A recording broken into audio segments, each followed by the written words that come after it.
Welcome to Dr. Kanta Butra's Public Awareness Series.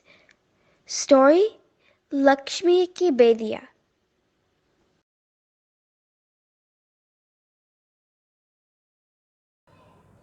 एक और बूढ़ी सास, दूसरी ओर वर्किंग बहू घर में आ रही है और बीच में है बहू भी और अब सास बनने वाली है वो लेडी, उसके प्रॉब्लम्स।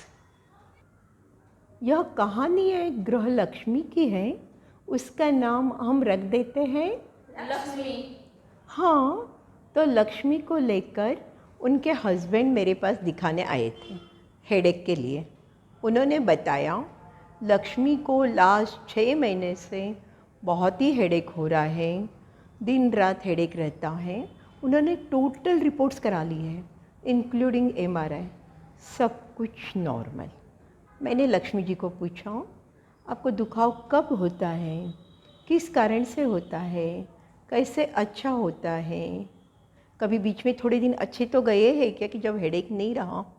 लक्ष्मी जी ने शॉर्ट में जवाब दिया, मेरा तो कंटिन्यूस ही हेडेक रहता है और किस कारण से अच्छा होता है पता नहीं, इसलिए तो आपके पास आए हैं। मैंने उनको पूछा, आपको कोई टेंशन है? तो वो कुछ जवाब देने के पहले ही उनके हस्बैंड शुरू हो गए, इसको क्या टेंशन होगा, हमारा इतना बड़ा बंगला है, बंगले के बाजू में गार्डन है, लड़की ऑस्ट्रेलिया में एमबीए कर रही है और लड़का लास्ट 2 महीने से हमारे यहाँ पे एमबीए होके बिज़नेस ज्वाइन करने को आ गया है। आप ही बताओ, आप दवाइयाँ लिख दो। मैंने सोचा मसल टेंशन हेडेक है और दवाई लिख दी। 1 महीने के बाद में लक्ष्मी जी अकेले आए। उनके हस्बैंड को कुछ अर्जेंट काम था, इसलिए वो उनको छोड़ के चले गए थे। लक्ष्मी बोली, मेरे को बहुत टेंशन है। मैंने बोला क्या बात है? उसने बताया कि जब उनकी शादी हुई थी उस वक्त उनके घर में उनकी सास और देवर उनके साथ में थे और उनके हस्बैंड ने एक चीज़ बताई थी कि उनके पिताजी छोटी उम्र में एक्सपायर हो गए थे, तो उनकी सास ने उनको बड़ी मेहनत करके बड़ा किया है, तो उनके सास में कभी आँख में आंसू नहीं आना चाहिए, सास को दुखी नहीं देख सकते, तो उनका काम है उनकी माँ को खुश रखना। बोले मेरा नाम लक्ष्मी है, मालूम नहीं, पर जैसे ही मैं घर में आई इनकी सब धंधे विंधे ज़ोर से चल रहे थे और घर में पैसा ही पैसा हो गया। देवर की शादी हो गई। शादी के बाद में देवर थोड़े दिन तो साथ में थे, बाद में वो भी अलग हो गए। हम लोगों का बड़ा बंगला बन गया। सासू जी की इच्छा थी ठाकुर जी की सेवा करने की और घर में मंदिर बनाने की। उनके लिए एक बड़ा मंदिर भी बन गया अच्छा सा। सासू जी सुबह 2 घंटे, शाम को 1 घंटे भगवान की पूजा करते हैं। उसकी सब तैयारी की जिम्मेदारी मेरी थी, फूलों से लगा के प्रसाद तक। फिर सासू जी के खाने का टाइम, शाम का खाने का टाइम उनका 4:30-5 के बीच में, या सुबह का जो भी 11 बजे 12 बजे था, सब मेरे को उसी टाइम पे खाना तैयार रखना पड़ता है। इसलिए मैं घर के बाहर बिल्कुल निकल नहीं पाती। शुरू में जब देवरानी साथ में थी तब कभी कभी हम एडजस्ट कर लेते थे, पर मेरी सास को ये नहीं पसंद आता था कि मैं छोड़ के जाऊँ। चलो, ये तो मेरी ज़िंदगी का पहला पार्ट है। और मेरी ज़िंदगी का दूसरा पार्ट, मेरा लड़का, उसकी अभी शादी नखी हुई है। मेरी जो बहू आने वाली है वो भी एमबीए है और मेरे हस्बैंड ने अभी डिक्लेयर कर दिया है कि बहू भी फुल फ्लेज बिजनेस ज्वाइन करेगी और उसको घर में कुछ काम करने की ज़रूरत नहीं है। मेरे हस्बैंड तो बोलते हैं कि जब मैं घर में हूँ और मेरे को दूसरा कोई काम आता नहीं है, घर का ही काम करना है, तो घर मैं ही संभालूंगी। मैं कहा भाई तुम बहू से तो बात करके देखो, तुम्हारे यहाँ तो मिलने को आते ही होंगे।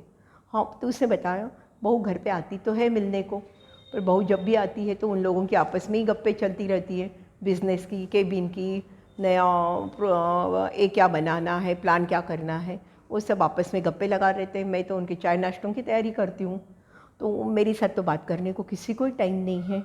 लेकिन फिर भी मैं क्या, बहू कभी थोड़े आपके साथ बैठती तब बात कर सकते हो।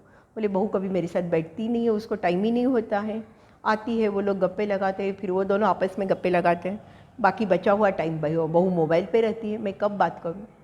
मैं क्या फिर आपको आपके हस्बैंड से ही बात करनी पड़े, लड़के से करनी पड़े? बोले हस्बैंड तो आपने देखा है, वो तो मेरी साइड कभी आज तक उन्होंने सुनी ही नहीं है, मेरे को तो आज तक दबा के ही रखा हुआ है।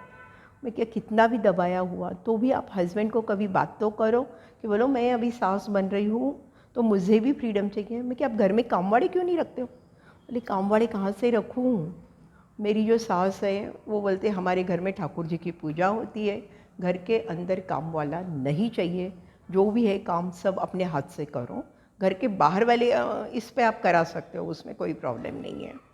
तो मैं कि पर अभी अगर आपके घर में भी मेंबर्स भी बढ़ जाएंगे, सब बढ़ जाएगा, काम बढ़ जाएगा, दोनों टाइम का खाना नाश्ता और सब बाकी काम आप अकेले कैसे करोगे? मैं कि एटलीस्ट मैं कि आप किसी के न किसी की तो आपको हेल्प लेनी पड़ेगी ना, एटलीस्ट आपके हस्बैंड को समझाने को। मैं क्या आप बोले तो मैं बोलती हूँ आपके हस्बैंड को कि भाई कैसे क्या है, फिर बहू आएगी, मैं कि मैं मेरे ढंग से उनसे बात करूँगी। तो वो तो बोली मेरे को तो डर लगता है वो जाके मेरे को नहीं बोले।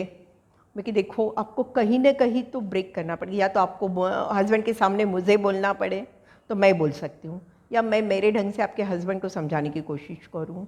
उतने में उसके हस्बैंड आ गए, तो हस्बैंड ने बोला हाँ क्या लगता है, आपकी दवा से थोड़ा सा ठीक तो लग रहा था फिर भी।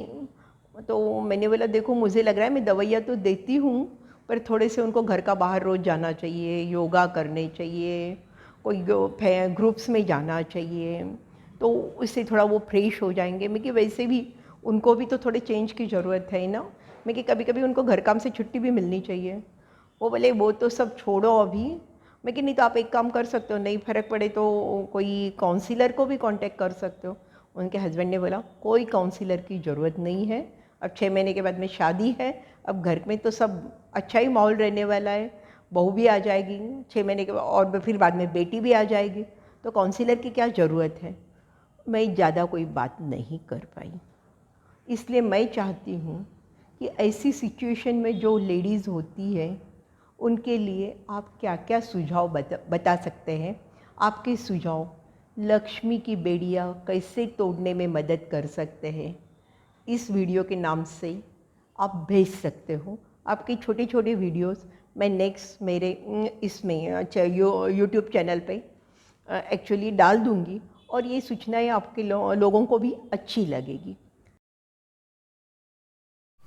स्टोरी का लास्ट पार्ट 5 दिन के बाद आपके वीडियो के साथ।